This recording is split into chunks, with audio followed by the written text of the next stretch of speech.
दोस्तों, एक मर्तबा हजरत अली रदी अल्लाह ताला अन्हो मस्जिद कूफा के मिंबर पर खड़े होकर खुतबा दे रहे थे। जैसे ही खुतबा खत्म हुआ तो सामईन में से एक शख्स उठा और कहने लगा, ए हजरत अली रदी अल्लाह ताला अन्हो, मैं शाम से कई महीनों का सफर तय करके कूफा तक पहुंचा हूं ताकि मैं आपसे कुछ सवालात कर सकूं, तो इसलिए मैं आपसे कुछ सवालात करना चाहता हूं। हजरत अली रदी अल्लाह ताला अन्हो ने फरमाया, ए इब्ने आदम, तुम जो सवाल करना चाहते हो बिला झिझक मुझसे पूछ सकते हो। तब वो शख्स कहने लगा, ए अली रदी अल्लाह ताला अन्हो, मेरा सबसे पहला सवाल यह है कि अल्लाह ताला ने सबसे पहले किस चीज को पैदा फरमाया था। मेरा दूसरा सवाल है कि आप मुझे कायनात की 10 ताकतवर तरीन चीजों के नाम बताएं। मेरा तीसरा सवाल यह है कि वो ऐसी कौन सी चीज है जो सांस लेती है मगर इसमें गोश्त या खून ऐसी कोई चीज नहीं है। मेरा चौथा सवाल यह है कि अल्लाह ताला ने सबसे पहले आसमान को किस चीज से पैदा फरमाया। मेरा पांचवा सवाल यह है कि आप मुझे 7 आसमानों के नाम बताएं।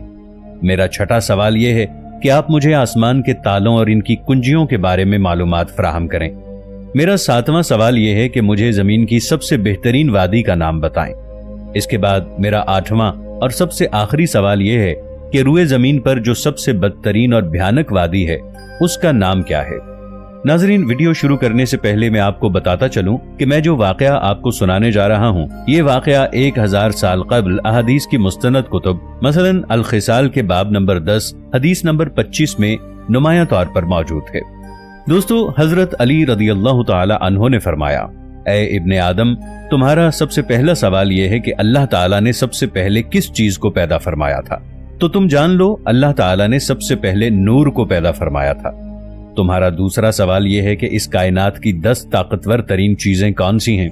तो अल्लाह ताला ने इस पूरी कायनात में सबसे ज्यादा ताकतवर पत्थर को पैदा किया।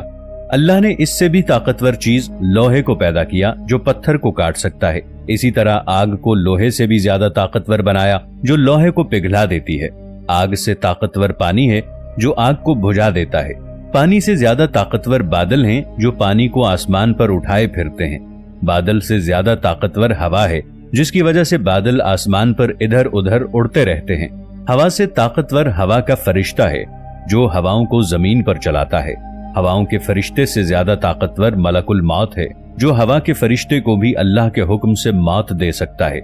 मलकुल मौत से भी ज्यादा ताकतवर मौत है जो खुद मलकुल मौत को भी मौत दे देगी। मौत से भी ज्यादा ताकतवर अल्लाह ताला का हुक्म कुन है। जब अल्लाह किसी काम के करने का हुक्म जारी करता है तो फिर कोई भी शय उसके काम के बीच रुकावट नहीं बन सकती और वो काम अल्लाह के हुक्म से होकर रहता है।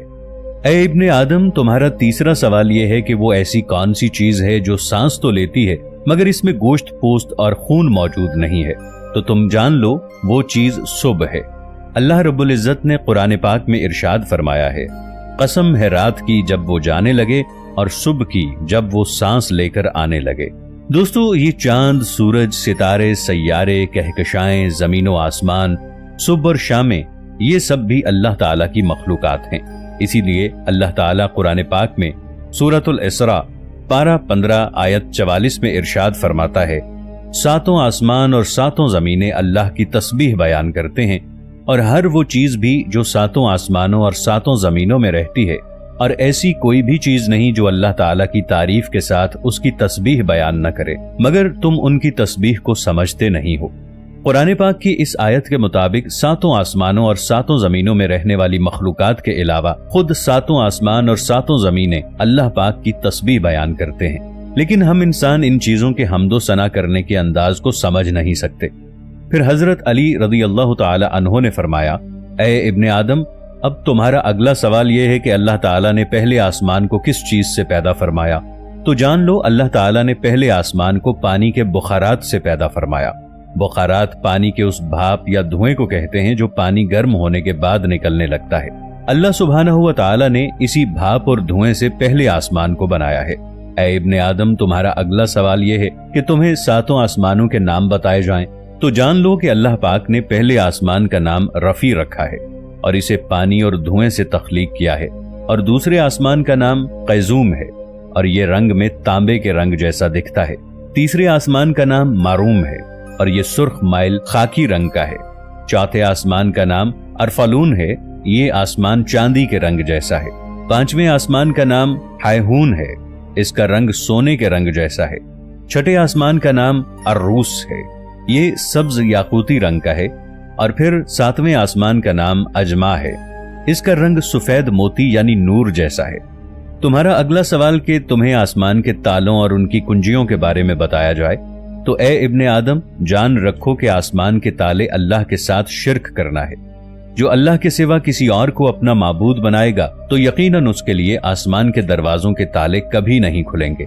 इन दरवाजों की कुंजियां मौत के वक्त या उससे पहले सच्चे दिल से ला इलाहा इल्लल्लाहु मुहम्मदुर रसूलुल्लाह की गवाही देना है। दोस्तों, बुखारी और मुस्लिम की अहदीस के मुताबिक अल्लाह ने एक आसमान से दूसरे आसमान की तरफ जाने के लिए मुख्तलिफ दरवाजों को तख्लीक किया है। अल्लाह पाक के बहुत से नबी और पैगंबर इन्हीं दरवाजों से गुजरकर मुख्तलिफ आसमानों की तरफ जा चुके हैं। बुखारी और मुस्लिम की इन्हीं अहादीस के मुताबिक हजरत आदम अलैहिस्सलाम पहले आसमान पर, हजरत याह्या अलैहिस्सलाम और हजरत ईसा अलैहिस्सलाम दूसरे आसमान पर, हजरत यूसुफ अलैहिस्सलाम तीसरे आसमान पर, हजरत इदरीस अलैहिस्सलाम चौथे आसमान पर, हजरत हारून अलैहिस्सलाम पांचवें आसमान पर, हजरत मूसा अलैहिस्सलाम छठे आसमान पर और हजरत इब्राहीम अलैहिस्सलाम सातवें आसमान पर मौजूद हैं। अल्लाह रब्बुल इज्जत ने सूरतुज़ ज़ारियात की आयत नंबर 7 में इरशाद फरमाया है, कसम है रास्तों वाले आसमान की। यानी कुरान की इस आयत के मुताबिक अल्लाह ताला ने आसमान में रस्तों को भी बनाया है। अल्लाह के नबी इन्हीं रास्तों से गुजरकर मुख्तलिफ आसमानों पर जा चुके हैं। हजरत अली रज़ियल्लाहु ताला अन्हु ने फरमाया, ए इब्ने आदम, अब तुम्हारा सातवां सवाल यह है कि जमीन की सबसे बेहतरीन वादी कौन सी है? तो जान लो, जमीन पर खूबसूरत तरीन वादी सरनदीप है, क्योंकि अल्लाह ताला ने हजरत आदम अलैहिस्सलाम को आसमान से उतारकर सबसे पहले इसी वादी में भेजा था। दोस्तों, ये वादी मौजूदा दौर में श्रीलंका में मौजूद है। हजरत अली रज़ियल्लाहु अन्हु ने फरमाया, इब्ने आदम, तुम्हारा सबसे आखिरी सवाल यह है कि इस दुनिया में सबसे भयानक और बदतरीन वादी कौन सी है? तो हजरत अली रज़ियल्लाहु अन्हु ने इस आदमी के सवाल पर यह बयान फरमाया कि दुनिया की भयानक और बदतरीन वादी यमन में मौजूद है और इस वादी का नाम बैरहूत है, क्योंकि ये वादी जहन्नम की वादियों में से एक वादी है, जहां पर मरने के बाद काफिर और मुशरिक लोगों की रूहों को अजाब दिया जाता है। इस वादी में रूहें रो रो कर अल्लाह से मुआफी की फरियाद करती हैं कि ऐ परवरदिगार, हमने दुनिया की रंगीनियों में खोकर तेरे हर हुक्म से मुंह मोड़ा और हिदायत के होते हुए भी रूए जमीन पर गुनाहों को आम किया। ऐ अल्लाह, तू एक बार हमें दोबारा दुनिया में भेज दे, हम सारी जिंदगी तेरा ही हुक्म बजा लाते रहेंगे, तेरे ही बताए हुए रास्ते पर अमल पैरा होंगे। लेकिन अफसोस, सब वक्त गुजर चुका होगा। उनके रो रो कर मुआफी मांगने पर भी अल्लाह उनको मुआफ नहीं करेगा। इसलिए दोस्तों, अभी वक्त है, अल्लाह की रहमत में आ जाओ, इससे पहले कि आपको पछताना पड़े। अल्लाह ताला हम सब का हामी और नासिर हो, आमीन। दोस्तों, वीडियो अच्छी लगी हो तो इसे लाइक और शेयर जरूर कीजिएगा। मिलेंगे एक नई वीडियो के साथ, तब तक के लिए अल्लाह निगहबान।